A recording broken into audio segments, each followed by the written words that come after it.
We need to find a way to get in good trouble, necessary trouble, if we're going to save America.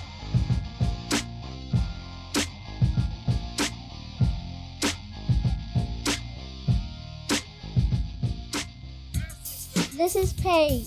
Welcome to the Necessary Trouble Show. Here's your host, my dad, Russell Fugett. Welcome back to the Necessary Trouble Show.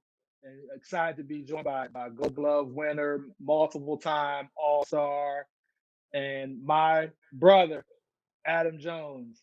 Adam, thanks for joining us on Necessary Trouble Show. Oh man, no problem. You got it. I'm glad we finally were able to catch up. You know, I'm always on the go, so I'm glad that this finally worked out. From over a decade in Baltimore to a year in Arizona, and now to Japan.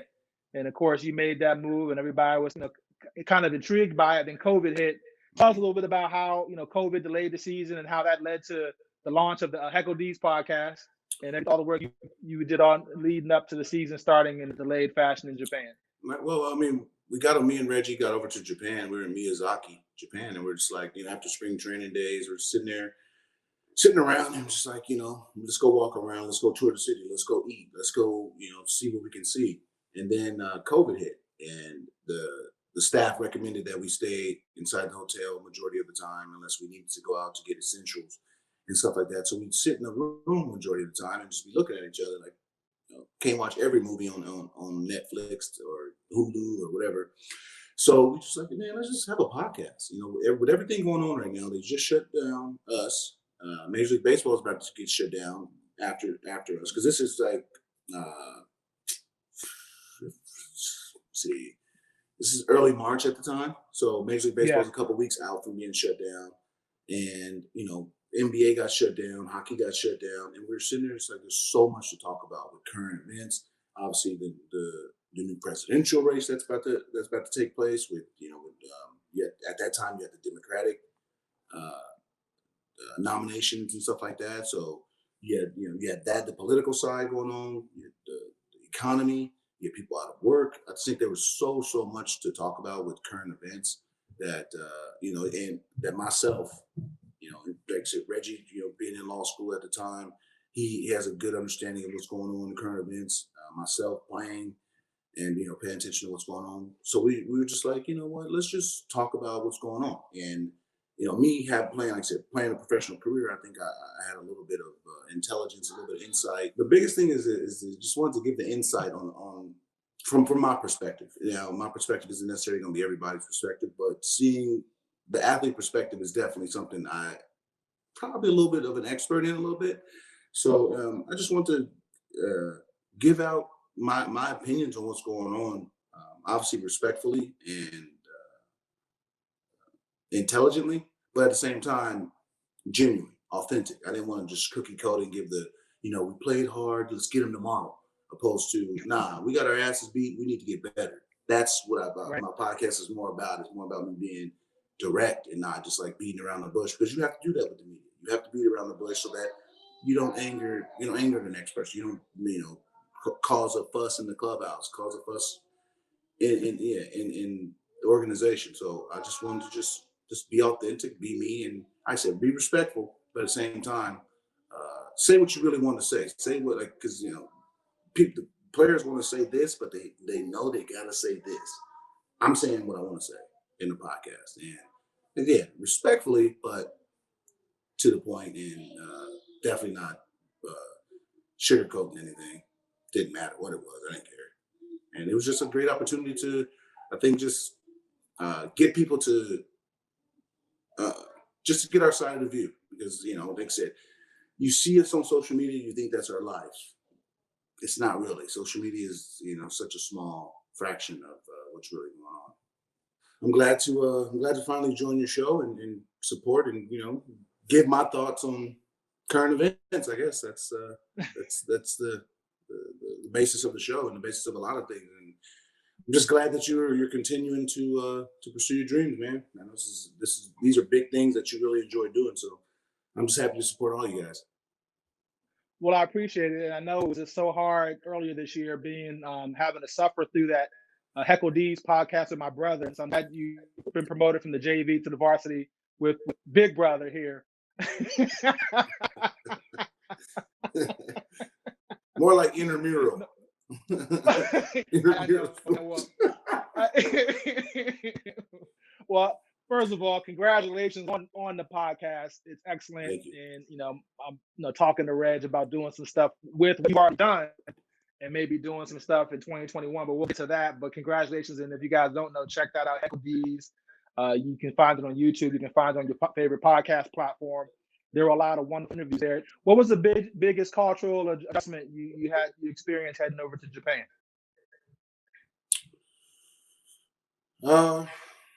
The world culturally, it's just the I don't know. It's respect. Obviously, is always going to be a thing of anything. If you always have to respect the older person. It's just how it should. It's how you should be raised. But I wasn't like when it came to the sports. They seemed like they were like the coaches are the bosses, opposed to the coaches are there to coach you, to help you, to make you get better, to give you more reps. They look at the coaches as like bosses, and if you can't disagree with the coach. If you don't like something, you don't like something. Everybody's a grown man in this, and we're all in for the same thing, to win. So if you're on any other team, doesn't matter what it is. If you disagree with something, you should say something, and then hopefully try iron it out and fix it out and try to make it better. Try to make it better. But in Japan, it's the coach says something, you do it. And I've seen that as like as someone who watches playing center field, watching the game, watching everything transpire right in front of them. It's I look at the game a little bit different than everybody. And I was just like, certain things they're doing aren't the right way to do it, but it's the way they do it. So I just sat back and watched and didn't really intervene. But to myself and to my interpreter, I'm sitting there like, you could say something to the coach. I mean, he's not your father. He's a coach. He's there to help you out. Like he's there for the same reason. He wants to win, so he can put a ring on his finger. It's the same thing you're doing. So, just. I really didn't understand that, and I tried to talk to the coaches about it too, but they were just like, "It's the culture, it's the way you do it, it's how it's been forever." And I'm like, "Okay, like you ain't gonna, you don't have to convince me, but to play this game and to play any game, you have to be able to make adjustments, and that's just, especially in 2020, everything is adjusted. From 1990, from 2000, from the 80s, we're just in a big adjustment period, and hopefully next year they open up a little bit more, but probably won't. We'll look forward to seeing you back over there next year to see what happens with that. I was, of course, excited to see you and my sister were out there. Did a Black Lives Matter protest or march, and was just wondering how that came about, and tell us a little bit about that experience and how has Black Lives Matter been received in Japan, if at all. Is there any engagement or conversation around it in the Japanese community? Well, I mean, it was good to be over there this last year, but every time you see the Black Lives Matter, posted, people are always going to go and say they're an anarchist group and all that, and like the group is different than the message. You know what I mean? The message is Black Lives Matter. And if you want to dig deep into the history of slavery and then injustices, Jim Crow, and different ways that we've been put behind people for ages and still are. But again, when you put it out in headlines, folks are going to look at it and be like, "Well, I'm not oppressed, so what? There's nothing wrong with you. You work hard. What's it? Clean yourself, pick yourself up by your bootstraps," and that saying, and do all that and whatnot. So when it came to Japan, Audie was like, "Yeah, some people in the building are preparing to go to a march." I'm like, "Well," and mind you, I'm Black.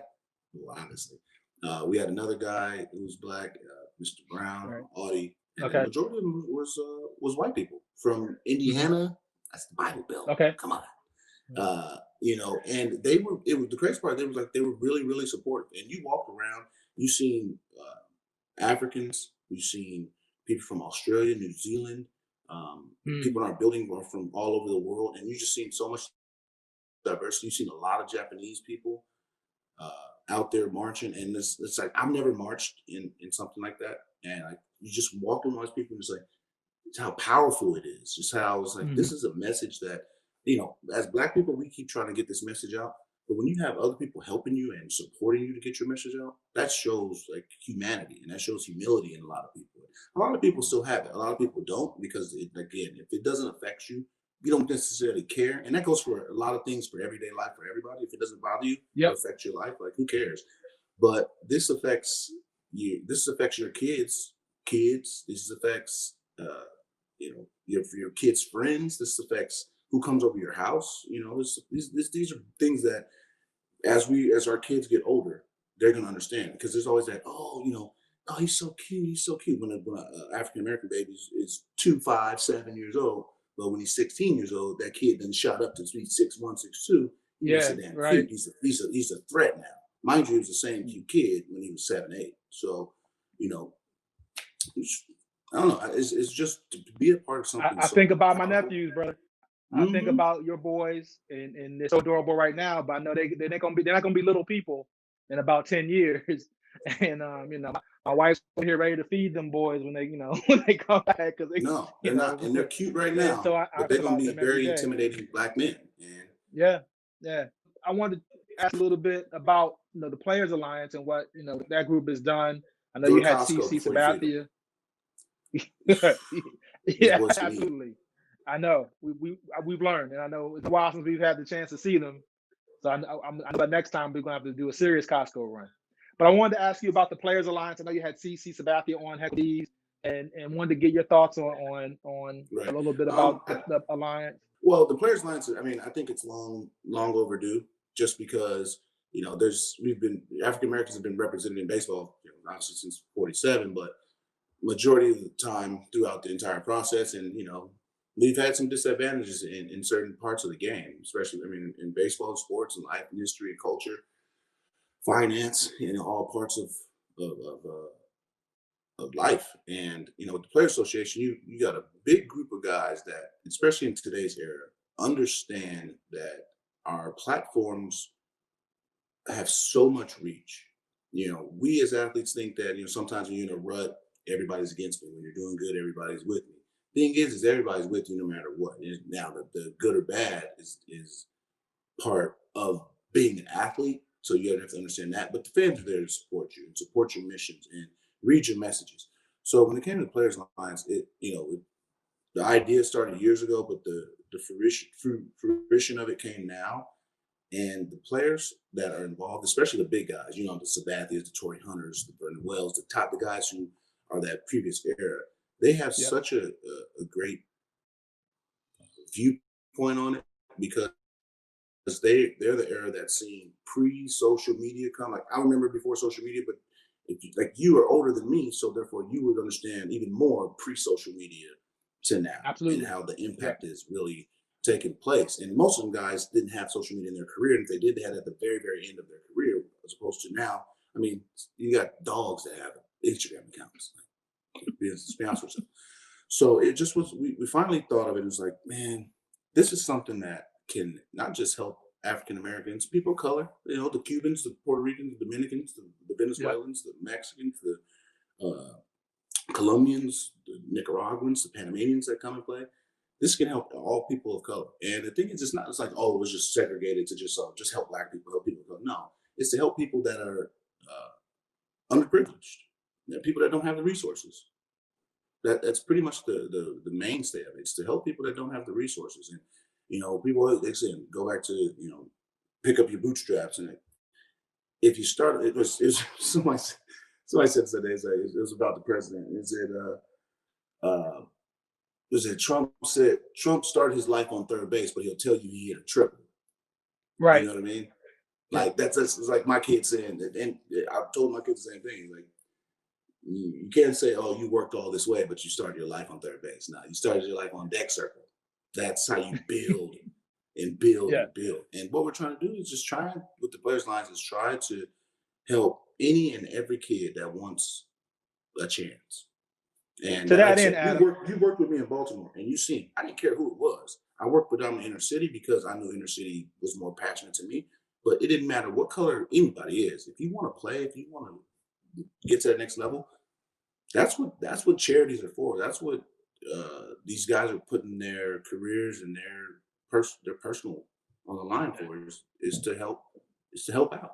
And to be a part of something that's so powerful, so moving, when you got guys all over the United States that are just like, man, I'll take time out to try and help out the smaller man, or to give these kids opportunities to do a camp somewhere, to do this. It's powerful. And as you see, that they have a bus that is taking place now that is going to I tour saw the United that. States. So I think they'll be in Baltimore on the 5th. December 5th. Okay. Is it tomorrow? Saturday. Saturday. I'll look out for it. I believe so. Saturday. This may air. This is going to air after that, but I'll take a look. I'm gonna take a look. And they're coming. They're coming. They're giving lessons. They're giving equipment just to kids that just want to play. And trust me. Yeah, we need it. Being that kid is like, look, if you just give me a chance to play, that's all I want. I just want a chance to play. I didn't have all this. I didn't have all the glit and glam. I just had the heart and the will to want to play. And these that stay hungry. That was my motto. I was so glad to see. I was so glad to see the tailgate continue. And this past fall and the last couple of years, and that work continue that you did with the YMCA of Central Maryland, the Boys and Girls of Metropolitan Baltimore, and of course the Urban Baseball Initiative as well. I did want to ask you, in light of what the transition that's happening in baseball with the minor leagues, what do you think? How is that going to impact the talent pipeline, particularly for African Americans? Is what's the work looking like there, and is this the lessening of the minor league baseball teams and the kind of takeover of Major League Baseball by the of minor league baseball? How is that going to impact the talent pipeline from the African American community in particular? Well, the whole thing about the minor league to me sucks. I mean, you're going to have 42 teams, 42 less teams. That's roughly 1,500 players. That not just not 1,500 players are just like, okay, well, you're not good enough to make it. You're just going to be released. You're just going to be fired. Just get away. Right. And again, to make it to the major leagues is a dream. To get drafted is a dream. I know people that don't get drafted and cry about that because it's so hard. It's so competitive that you want to be there so bad. And I just try and try to be. I'm trying to say. Just try to be, as positive as you can, as we can towards this, because it's like, I try to tell kids all the time, the chances that you have to make this are really, really hard. The chance that you have to be good in life, you can be better. You can be better at that. But by playing this sport, or playing sports in general, and being around different cultures, being around different like minds, you can maneuver your way, and it can benefit you later in life. Like being around all walks of life, being around the white players, Hispanic players, Asian players. I didn't think I would be in Japan playing baseball ever, but the experience that I had with the Japanese players in my time in major leagues helped me adapt over there just a little bit. Now, obviously, the language is different. I can't read a sign to save my damn life, but I can adapt to certain things. Baseball is always going to be a constant. It might be shifty in certain things, but you can adapt to it. The lifestyle, you can adapt to it. And like I said,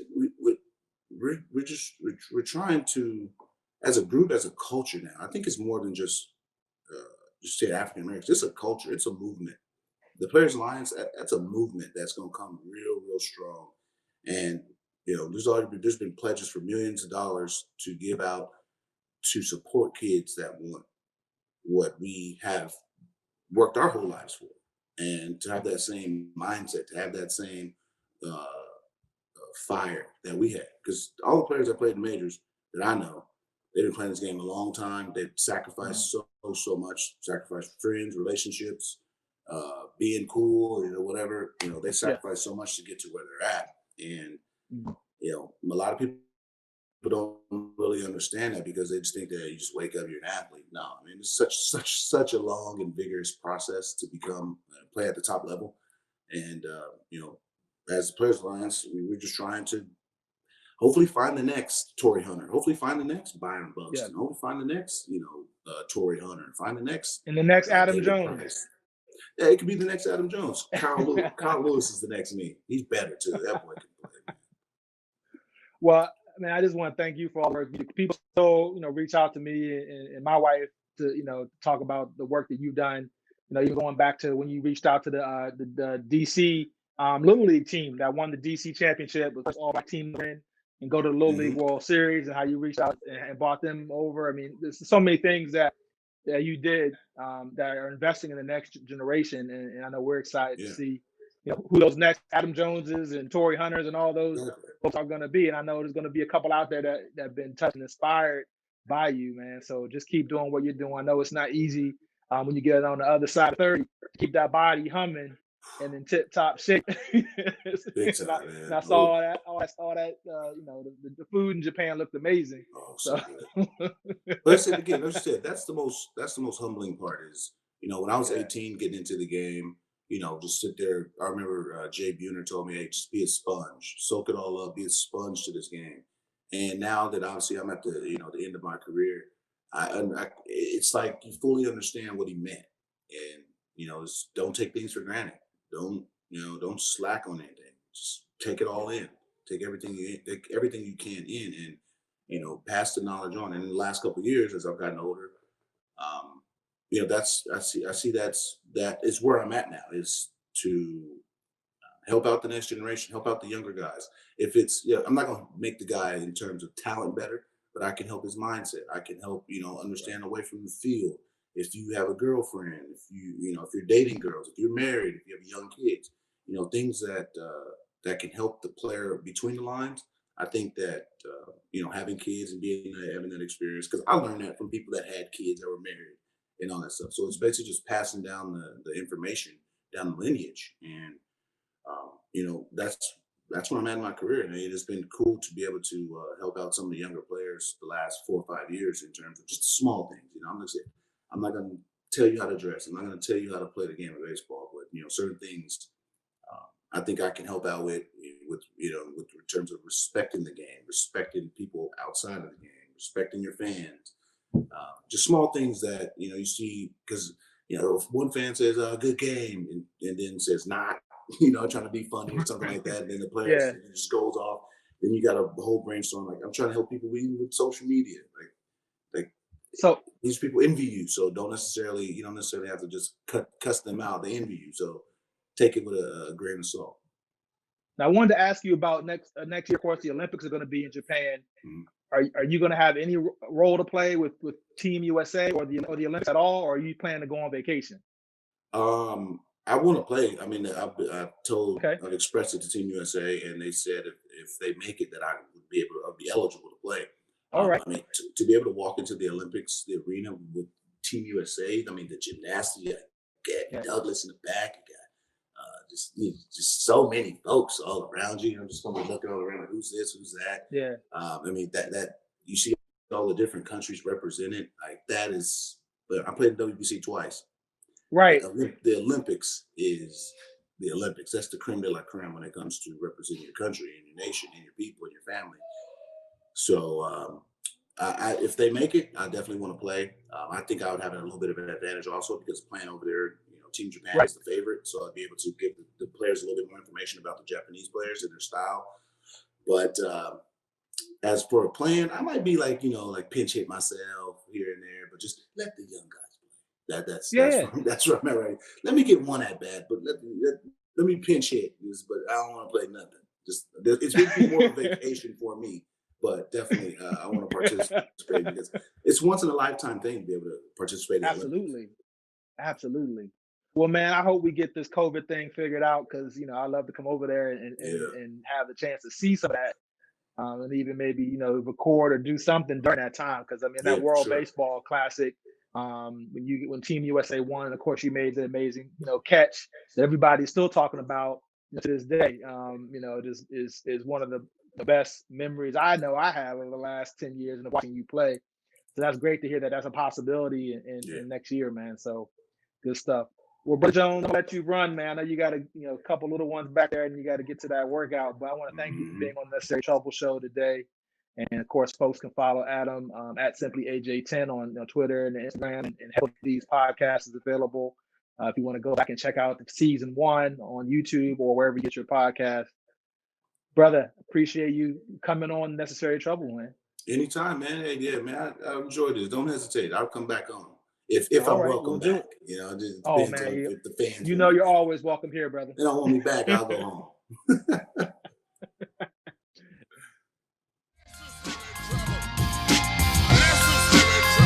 Thanks for watching The Necessary Trouble Show. Please visit necessarytroubleshow.com to support the show and to learn more. Subscribe to our e-newsletter and podcast, and follow us on social media at Necessary Trouble Show. Good job, Daddy. This is Paige. Thanks for watching.